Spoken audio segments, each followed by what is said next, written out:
The reality of being a music artist is that you need like a bunch of things going on, right? Like, and ideally, like when that stuff takes off, you do it full time, and when it's not taking off, you have other work in your life. And for Sound of Fractures, the game really was not to be, the game wasn't to like win the game. The game was to stay in the game, right? Like the idea of the project was like, I want to have a thing in my life that I can keep creating and I can keep growing. And I don't want to go through that burnout thing again of like falling out of love with music out of frustration. Jamie, how are you doing today?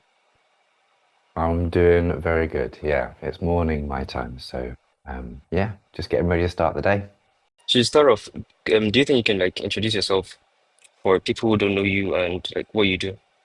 Sure. My name is Jamie. I work under the name Sound of Fractures. I'm an electronic music artist, but also I do research and I do some education things.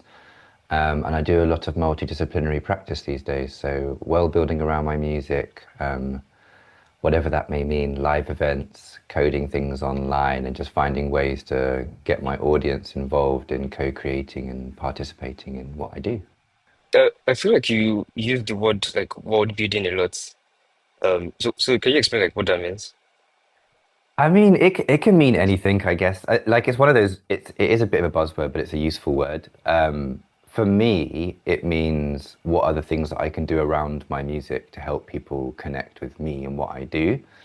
Um, it can mean different things for different people, but normally it's a way of taking your identity and the things that are important to you and finding other ways to kind of to build on those, to work with those, to create with those in different mediums and different places, so that people discover the things about you that you want them to, Mm. and discover different ways to connect with you and care about what you do.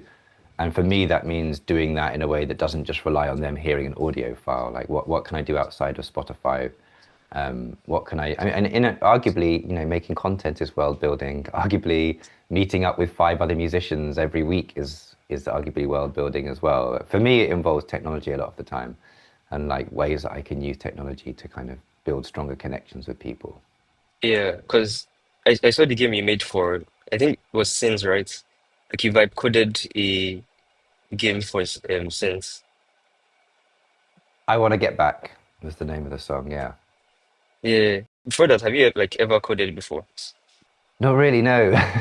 I mean, I have friends and people around me who have been trying things out. So I had a few people to ask questions, but really I was just watching YouTube tutorials. And obviously I'm not actually writing code, right? Like I can do that because AI tools have kind of come a long way, and I can go to a platform, an app, and say, I want to make this thing. How do I do it? And I guess like being a producer is you're always doing that, right? You're always trying to work out how to use a new plugin, a new piece of equipment. And I guess I just see these tools as an extension of that. So I don't know how to code, arguably, but like through working out how to make things and having like an idea of something in my head and pushing through and getting past the hard bits and asking the right questions, I have started to learn up at least like understand how to build a project. And like, I guess when you get stuck, you can ask someone a question, right? You can't really ask people questions until you've got stuck and you know what to ask. So you just got to go and try it yourself. And then eventually I was hitting points where I was like, I'm finding this really, really hard, and messaging somebody and just being like, hey, like, I can't get this thing to work. And they would maybe give me 5 minutes and say, look at it and be like, yeah, but you haven't done all these things that you're meant to do because you've got no idea what you're doing. And that way you backtrack and you learn that next time I should set it up this way and do it differently. Yeah, that's cool. How long do you take it to build it? Because I have like what I do full time is like my job is like I'm a front end developer, so I'm like familiar with code. So it was Hmm. really impressive like seeing you build a game around your music. It took quite a long time. I think the thing with these tools is that you can build something okay really quickly. Mm. But to like when I had like a vision in my head for like what I wanted to look like, what kind of game I wanted it to be. But also the most important thing was like why? Why even make the game, right? Like it to me it had to like feel like it fitted the tempo of the music and the concept And there was kind of all these layers to the concept. And at the end, there was also this important endpoint, which was like, how do I find the people that cared enough to play it? And that's probably like the most important thing. So you can go to a coding thing and say like, I want to make a game with a person that jumps around a screen, but that's quite different to like making it really worthwhile for someone for music, right? It had to Yeah. look and feel a certain way, and it had to like do these things, which was like the song be playing at the same time. When it gets to the end point, to do these other things like collect email addresses. And I guess that's the stuff that was really hard for me to work out because I didn't know what I was doing. And I had to build like three really bad games first, right? Because the first thing I did was go to Claude and say, I want to make a game where a person is like running and dodging mobile phones because I want it to be about like escaping the internet and escaping Mm. social media, and it would just build what you thought, and it would, and so then that's fine, right? Like the first step was to do that and then be like, actually this looks awful, like how do I make it look like a thing that a real artist would have rather than just like someone. So it was baby steps, and getting better at learning how to ask questions, right? Like that game was such a learning experience for me because now Yeah. I've just built something, and it was so much better. I didn't, like I didn't know anything about how to use GitHub. I didn't know anything about, someone eventually looked at one of my projects and was like, "Oh, you need to create a development plan, right? Like, or Mm. like some way, like these terminologies that I hadn't heard of before, and I just didn't know what that was. So then I had to go back to Claude or ChatGPT and say, if I was going to make this game from scratch, like, what would I do? Yeah.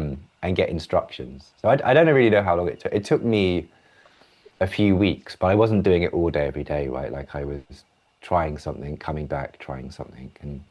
And part of that was, again, it's like I wanted to look a certain way. So then I had to make artwork. And then I found myself spending time designing like pixel art and things like that. Yeah, that's really cool that like anybody can like build anything now like with the use of AI. But it seems like the conversation around AI in the music space is scary. There's a lot of fear in like the artists have like we using AI tools. So what do you think about that? Like I've been like having so many conversations about this recently. I think that the issue, everyone thought the issue was going to be that like every person could just make a song, and therefore like musicians who spend loads of time on their craft wouldn't be valued. But that's just not ended up what's happening. A lot of people said that wasn't going to happen, but what's really happening is just there is a thing that's happening across all media, which is these tools are allowing people to game the system, right? So the issue isn't that my mate's dad can type in, I want to make a song like Fred again, and then release it, and then they're blowing up. Right? That's not happening, right? Like what's happening is that someone's sitting with a bot farm and using an agent to automate song creation, automating a flow of uploading to a distributor, automating the flow of setting up a distribution account, and is like uploading thousands of songs a week to Spotify, right? mm, And that's ended up being the issue. So but in a way, like music's been dealing with that for a long time, right? Which is just that there's so much new music that these systems can't cope. I don't know. I think my there's a negative side of it and a positive side. The positive side is that we just need to build our own communities and build our own platforms, and you know, people don't care about, they might capture streams on on like a chill playlist, but people don't really care about that music, right? They're not gonna, the idea that like, I don't know, that everyone's going to become fans of AI artists, maybe there's a future where that happens, but at the moment that's not happening, right? Like people are fans of people, and they want story, and they want more than just background music, or at least the people that do want more than background music are still the people that we care about as musicians, right? Like I'm not trying to capture somebody who's putting on Spotify in their cafe to put chill jazz on, right? Like those are not the people that are going to help me make a sustainable career of some kind. So um yeah, I think that, I mean, it is scary, like in the sense of like I was reading stuff yesterday about like bots and automation and just yeah, the flooding of distribution of like AI created music. But we just got to find ways to cut through the noise, and there isn't that much demand for music. That's the reality of the situation, right? Like music is not a priority of any of the platforms we use. And it probably won't be, artists won't be a priority for Spotify in 5 years' time, right? It might just be like an AI generated music generator. We don't know. But people care about music, Yeah. and music matters to people. We may not be making as much money off it, but we will still care about music. We will still gather around music. We will still make music. Yeah, and I think that's why it's important what you do because you're building like a world around your music and you have like community around your music and like you said at the end of the day people would want to listen to music made by people and like they're interested in they're also interested in like the story around that music and everything. So I think yeah, you're right in the sense that like there's always there's going to be like a lot of AI slop. I think that's the disadvantage of like using AI now. But there's also like the advantage of like um there's the opportunities to differentiate yourself as an artist as well. Yeah, there is. It's just hard. There's a lot of noise, right? Really the issue. There's more and more noise, but that isn't like a music issue. That's a us issue. That's a world issue, right? We spend all our times on our phone. Mm. We have become reliant on that for like entertainment, and that is kind of the issue rather than it is an issue specifically for music. Maybe the issue is for music is there isn't a differentiator anymore. It's just another form of media that Yeah. gets ingested into platforms for short form video, and that's not, yeah, that's the problem for everything that's created in the world right now, whether you're like starting a business, whether you're a musician, a designer, an artist, I don't know, anything, right?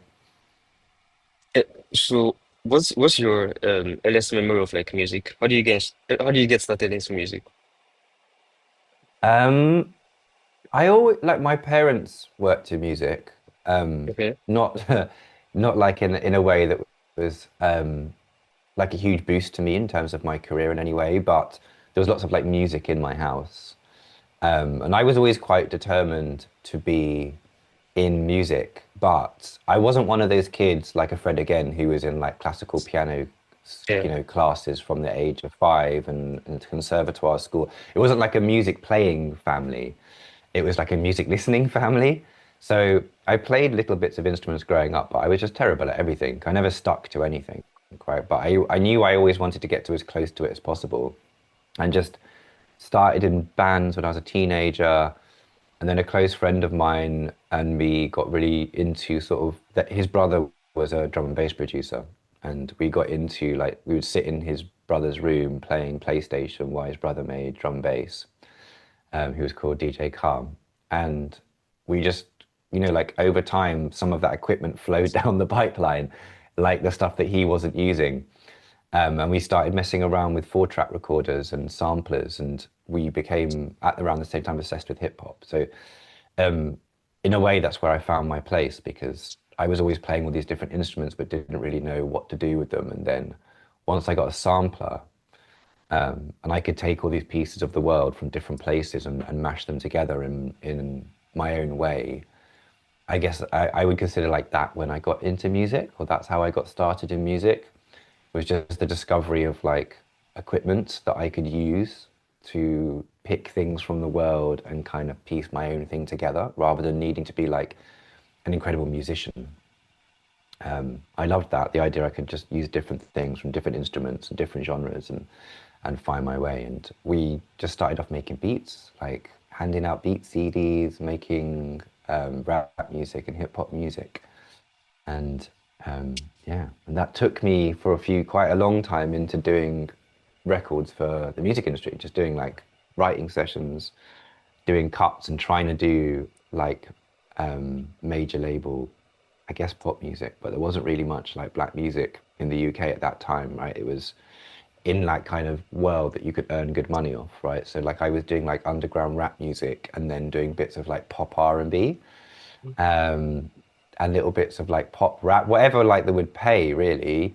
And we did that for like a really long time, and it just burnt me out in the end. And that's kind of when I started Sound of Fractures, was taking a step back from like that commercial grind of the pop music industry. And that's what led me here. Yeah, just stepping back from that world and trying to work out like what did I want music to be in my life and what did I want to spend my time doing. And at that time, I didn't want to spend it chasing cuts on pop records where people just wanted me to make music that sounded like other music. I wanted to make music that sounded like me. Yeah, that was really cool. And I feel like in a lot of your music, you can hear the sampling, the influence of like sampling in it.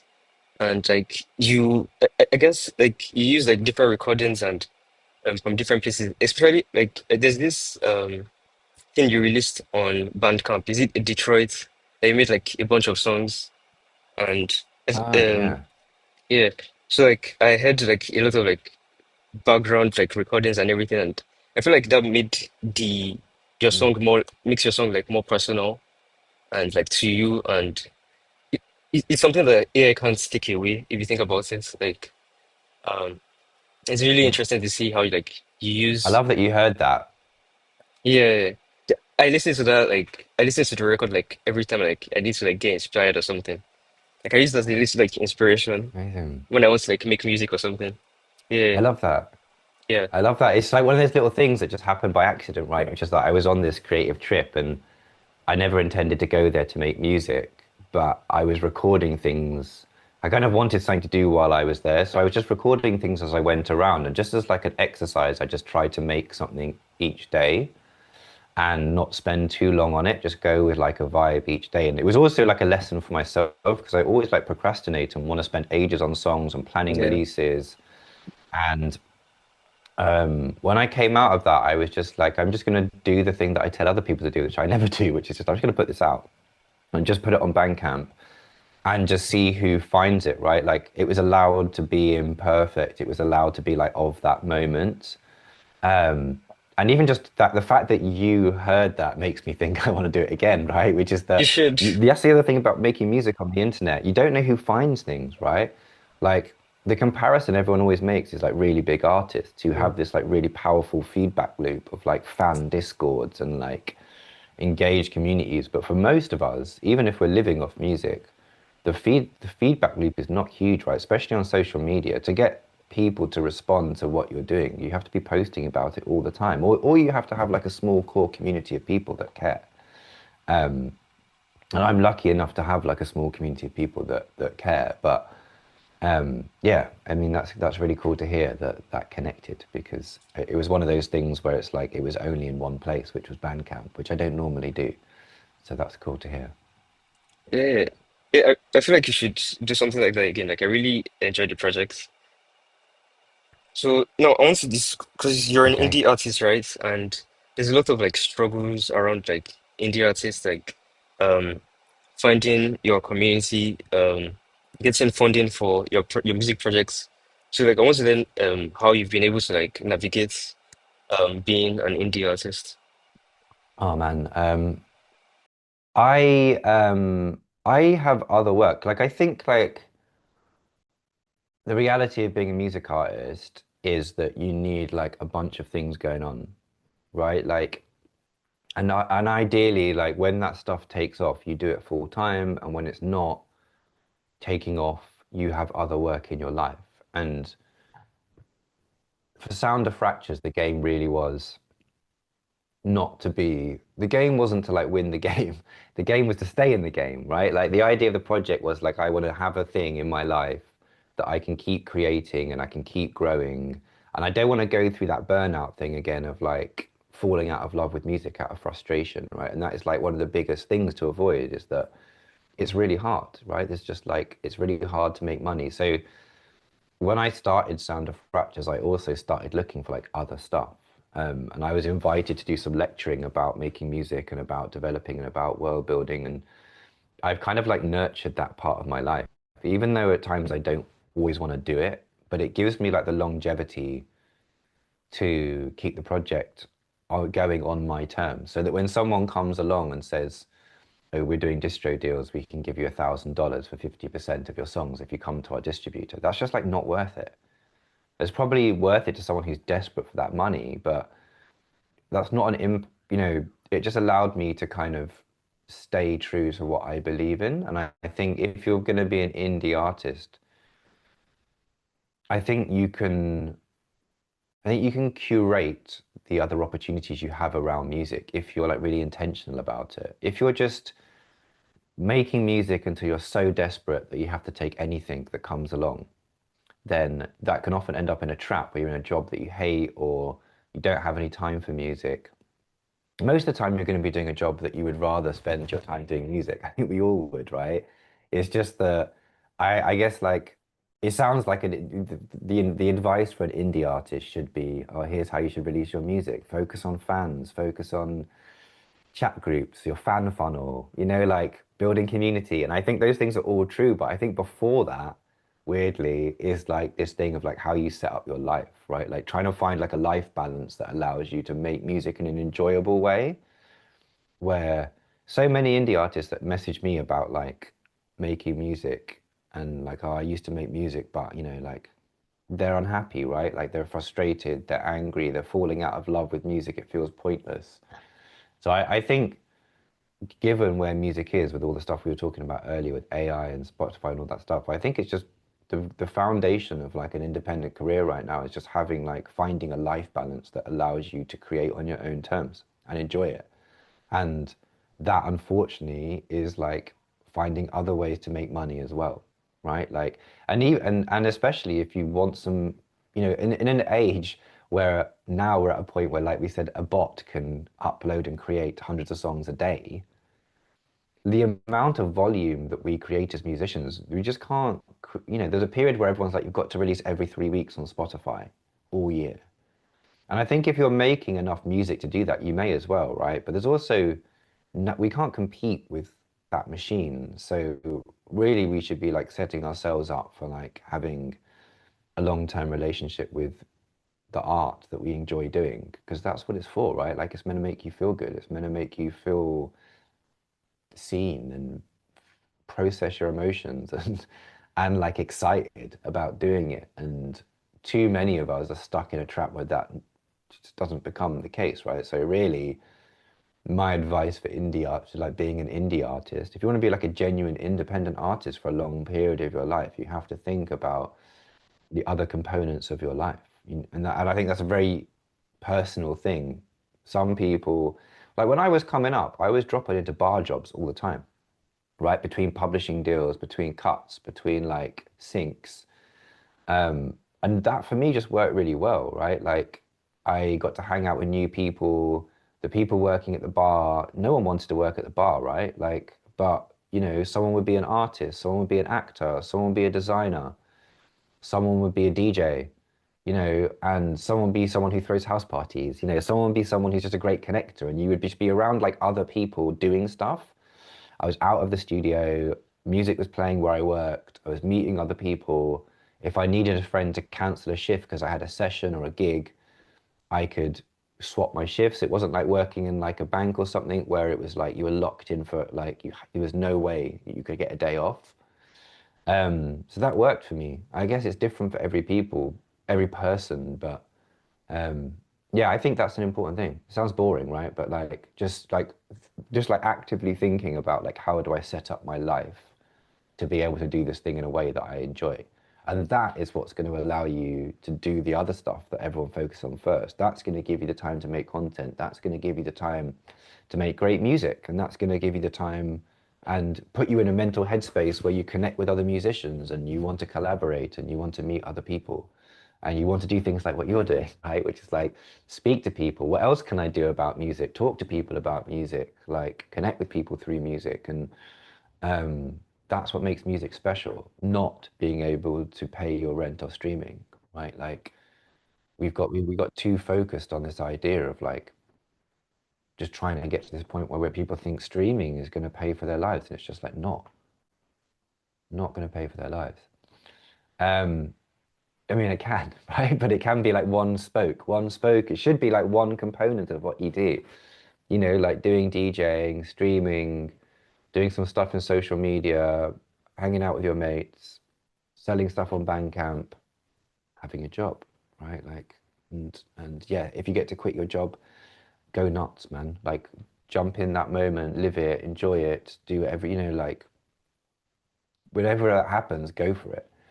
but you don't want to come out the other end, hate the world, and fall out of love with music. I kind of feel like that's more important. How do you balance everything? And do you ever like get carried away with like the numbers, like seeing the streams and everything? It's still like I still matters. I think like Scenes is the first project where I wasn't obsessing over numbers because I made the platform where fans could collaborate and make memories and make those connections. And the whole thing that I learned through doing Scenes was that what really made me feel good and what really mattered was that people were like sending me messages being like, this is beautiful. I cried when I did this, or, like, I love this project. It's my favorite project of the year. And that became like my creative energy. And it was, and obviously it was at a time where people were starting to talk more about how important building connections were that are meaningful. And like you were saying with AI and all that stuff, it's becoming more and more important. So that's what Sound of Fractures has become, right? Like some people who love my music are like, oh, just you should do more content DJing, right? Do more content making beats in your bedroom because that is like the language of electronic music. But the thing that sets me alight is building those like deeper connections. I still am a music, I still love making music more than anything else. Like for my soul, when I'm lost in the music, making music at home, that's when I'm most at peace. But also the other side of that is like what a lot of people say about art is it doesn't exist until someone's heard it, right? Or it doesn't. Um, I just think like allowing those connections to the music to happen elsewhere other than just Spotify, right? And hopefully some of that stuff flows back to streaming, right? Because then you've got like another way to capture income. But I guess for someone like me, I'm not like a really typical electronic music artist. I do have some friends who just like really focus on Bandcamp and they do like make decent income from Bandcamp. Not enough to like it to be their full-time job, but between like a couple of DJ sets a month, um, Bandcamp sales and some merch, they're doing something else a couple days a week and doing music 3 days a week and they have like a great life. My projects, I have to like invest more money in them a lot of the time because it's like I'm building things. I'm like making a book and I guess I'm still working out what that means, how to make that work. Um, so at the moment, um, I'm not massively focused on it paying for my life. I would love it to pay for my life, but really what Sound of Fractures does is it pays for itself. It gives me a bit of time every week to make music where I can be like, I've got enough money to not do anything else that day. It like it's led to me going to do talks at conferences and meet people like you, have conversations about music.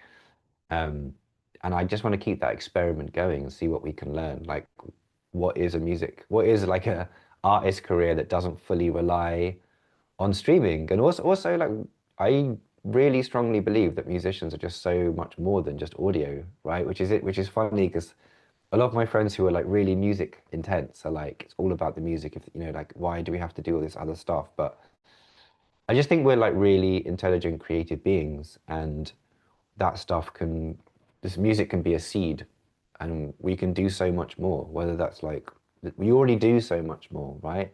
We're like making artwork, we're making music videos, we're planning, we're creating, we're sound designing, we're mixing, we're producing, we're playing. And I guess social media is that for a lot of people, right? They found creative ways to make content, and I guess that's interesting to me. It's just like not just being about the music, but the music being a seed for all these other things. Yeah, I think there's something like that I really admire about like what you do and like your approach to music. I feel like your path is different from like the typical electronic artist. For the next question, how are you able to like find the community around your music? How are you able to find people willing to invest in your music? Uh, I'm still working that out, to be honest. I think the things that seem to work for me the best is like sharing honestly about my life around the music. I think like one of the things is that when you share honestly and talk about your world, what ends up happening is people reach out to you more. And I think being a bit braver about like the challenges, being a bit braver about the process has enabled me to do that. Um, and just trying to be genuine human being, right? Like inviting people in, talking to people, creating a space where people can connect with each other. The hardest challenge is a lot of people don't want that, right? Like a lot of people, the way they consume now is just they don't want to go deeper. So I guess it's like trying to like facilitate or create opportunities for the people that do to feel compelled to do that. And that's like another job, unfortunately. You know, it's like it's like growing a garden, right? Like you have to keep like pruning and like planting new seeds and you know, like it's like a constant thing that is like that is never ending, but you know, has like a really beautiful reward, which is that you get to like connect with people that really care. Recently, in the last year, I've started writing on Substack, which has been like a whole new experience for me. And through that, I've now like a few other people have come from that world who are like, you know, like I love what you do, or I read that article, it really connected with me. Um, and so you're constantly like different people are coming in from different places and they don't all want to react and interact in the same way. You know, like some people want to just like get a news update that the song's out. And probably when I email them from the Substack, they're like, oh God, I don't want to read all this. Right? They just want like out now and they want to click on the song. So I think it's just like that's a constant journey, but putting yourself out there is important. Taking the time to just focus on single people. Everyone's so focused on like big things, big numbers, right? Like every person, if anyone comments on anything you do, right, that's a huge thing, right? Like to the person that did that, they've like given like what social media is like, they've gone completely out of their way, they've stopped, they've taken the thought and time to like write something to you. Like I think losing sight of how important those little connections are is a problem. You've got to just like remember how important that is, and every single person is an important part of the journey. It's like again, it's like people look at big artists with thousands of comments, and it makes them think that the single comment on theirs doesn't mean anything because there's only one. But you can't look at other people. You just have to think about your world. And if someone's taken up their time to be like, "I love this, thanks for doing it," speak to them, you know, like message them, maybe try and create a space for those people to congregate, whichever the easiest place is. For me, it was a while ago, a long time ago, it was a Telegram group, and more recently, it's been an Instagram group because I realized loads of people were coming from Spotify and they don't want to go in a Telegram or any of those things. They're not super fans, right? They're just people who loved the song. So the most gentle approach is to be like, I'm going to just put you in this group with other people that message me. And that's what I did. And I'd love you to come in and share some music. But most of the time, people don't share anything. They just, you know, they like the idea that when I post something, they can see it. And I guess that's one of the other things is it's like creating connections between two people is like one, and the other one is just like a way to cut through the noise. There's like channels that are more direct to people are really important now because you just don't know what they're going to see in their feed, right? You just don't. You have to pay to reach people these days, or you have to have a direct relationship with them. Yeah, I feel like it's very easy, especially for me, it's very easy to like get caught up in trying to get um like your a viral moment and like being too interested in like the views and the numbers and everything. So it's hard yeah, I feel like I'm like sometimes I'm always like trying to chase um like views and like likes and everything, and I forget the importance of like having connections with people and like getting to talk to people. And I think that's one of the reasons I'm doing this because as much as I really like music and like I'm very interested in like learning and listening to the stories that these artists have and like um, how they've gone into like their journey and how they've been able to like develop as an artist and everything. You're doing the right thing, which is I think is thinking outside of yourself, right? When we all chase numbers because that's how the system has pushed us to think. and I still think there is some value that if you're like an indie band or a artist or whatever, you could do that TikTok thing where you just post 4 times a day. It doesn't cost you anything except time. And if you were a young artist who fits that system, I still think that's worthwhile, right? Like if you want to spend your time doing that, you can do that. It can drive stuff to streaming, you can get collect email addresses, you can really focus on that. But more importantly, I think it's about finding what works for you as an individual, right? And like we're not all suited to that system. And yeah, I mean, you're reaching out to meet new people, you're creating knowledge, right, for other people to listen to and learn from.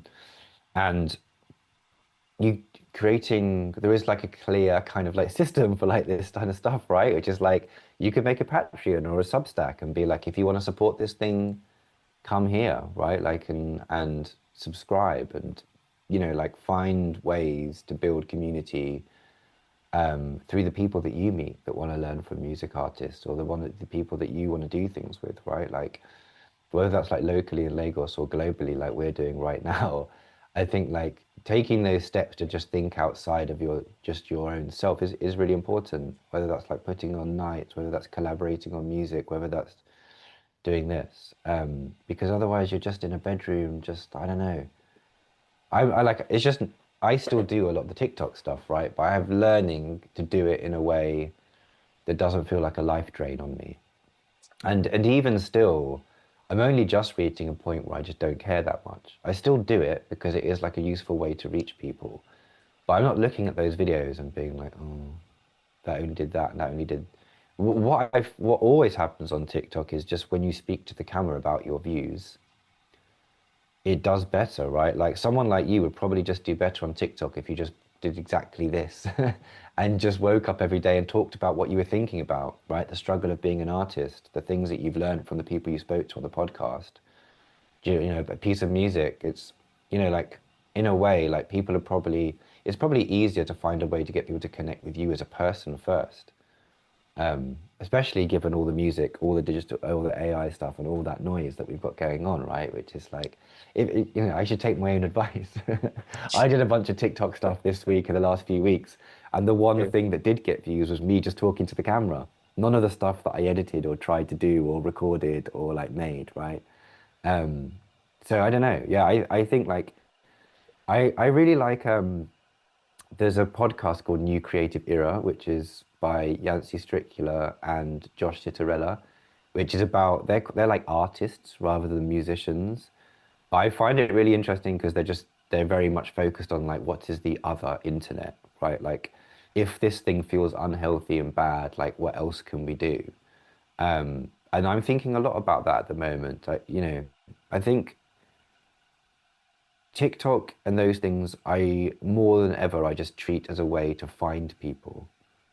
And when I find people, I then try and bring them somewhere else, right? Which is that, like, now I found you, here's these other things I'm doing.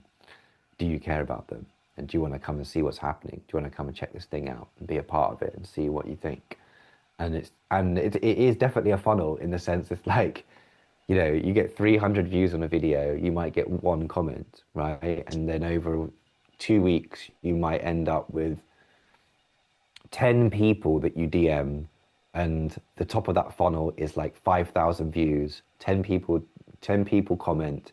One of those people might come in your chat group or subscribe to your newsletter, right? That's my world, right? There are people that are, of course, going viral, right? Like, I'm not denying that that's not happening out there, but for me personally, like chasing that just wasn't the right feeling and way for me to spend my time. Um, and that's kind of where I'm at with it. So I want to get into your process of making music. How do you like start a song? Um, that's always changing. I think like the thing about Sound of Fractures is like I just don't even know how to say this, but I found myself opening up the blank page and just not caring, right? And after coming out of that like commercial music industry, like whirlwind, tumble dryer, whatever you want to call it, like washing machine, like just being like constantly in sessions, constantly making music, constantly under pressure.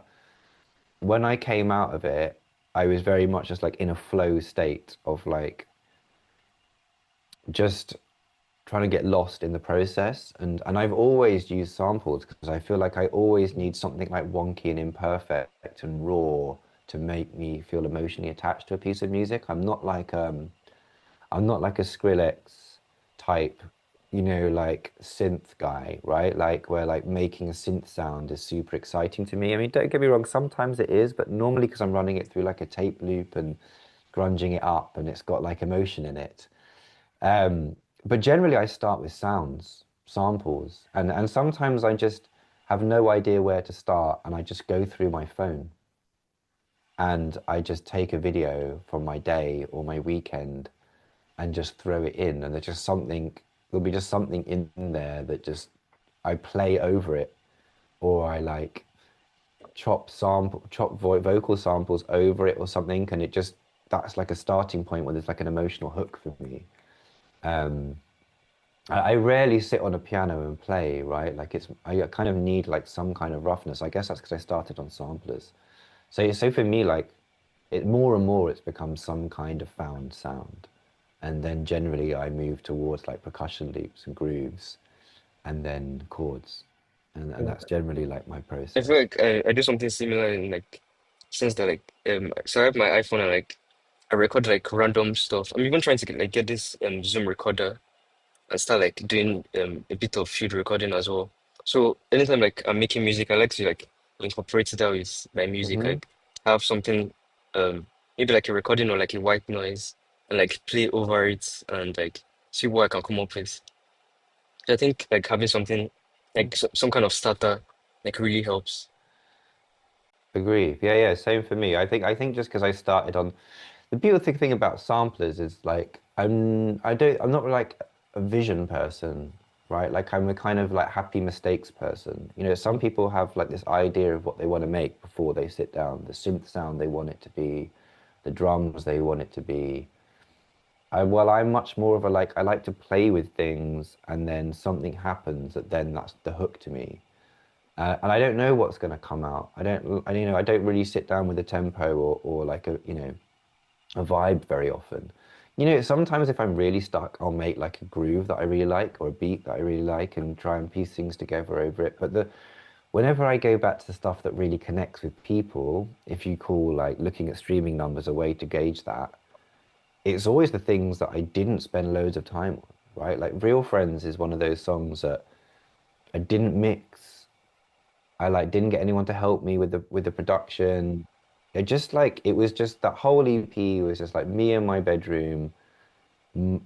I think I got someone to master it, but just like master what came out of my bedroom. It's kind of wonky, it's imperfect, and it's still the song that I get the most messages about. Like this week, someone messaged me just being like, "I just got found this song. I love this song." And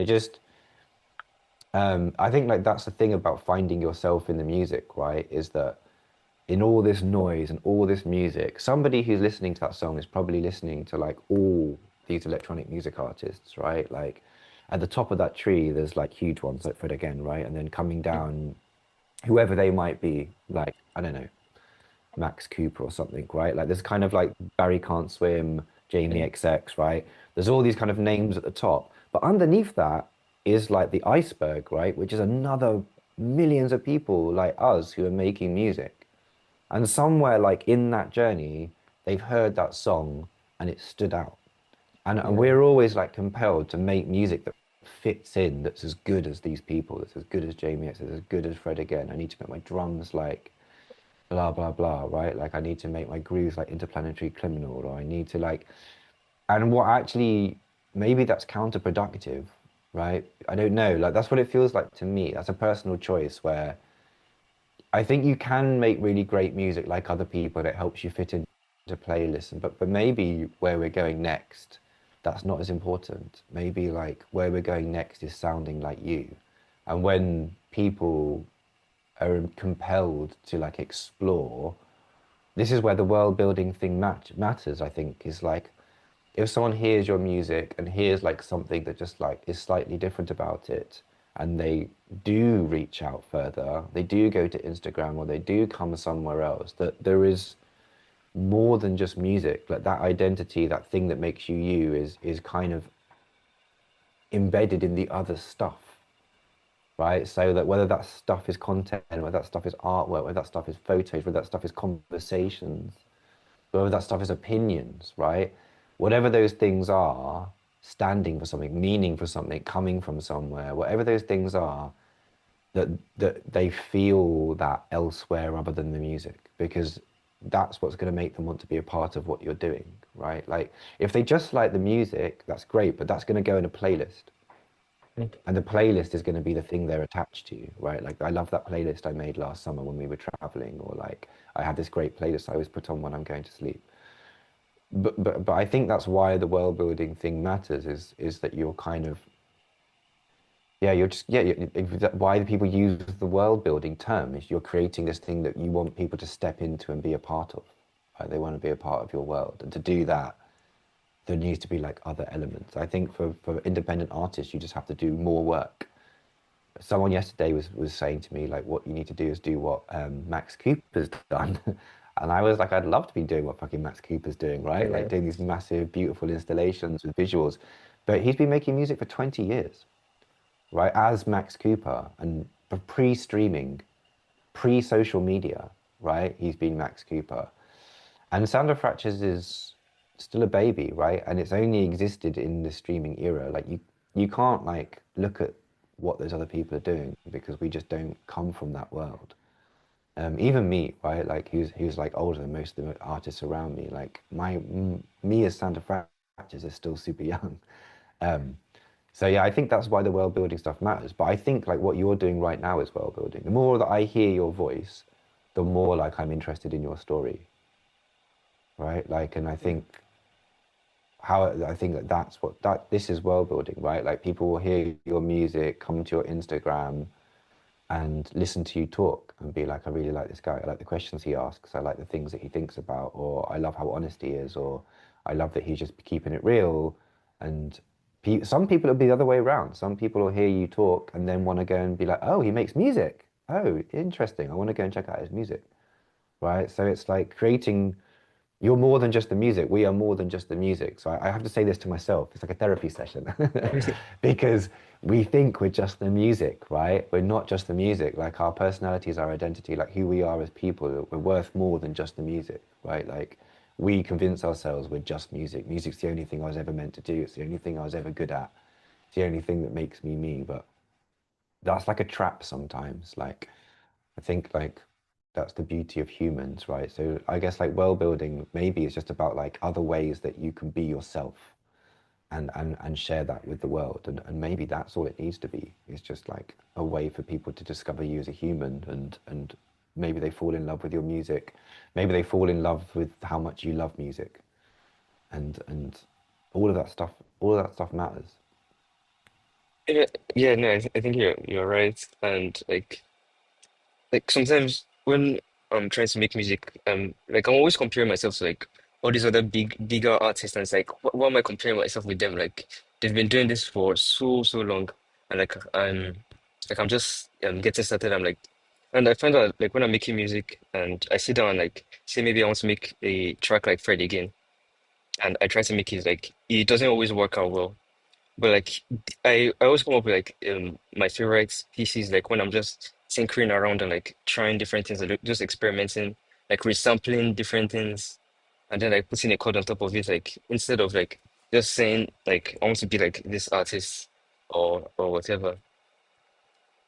I think we can learn about ourselves through that process, right? Yeah. Like you can learn like by copying and imitating and trying to understand how other people's music is put together. Still a really valuable thing to do to learn about making music. But then I guess it's about giving yourself the space and time to like find yourself through those skills.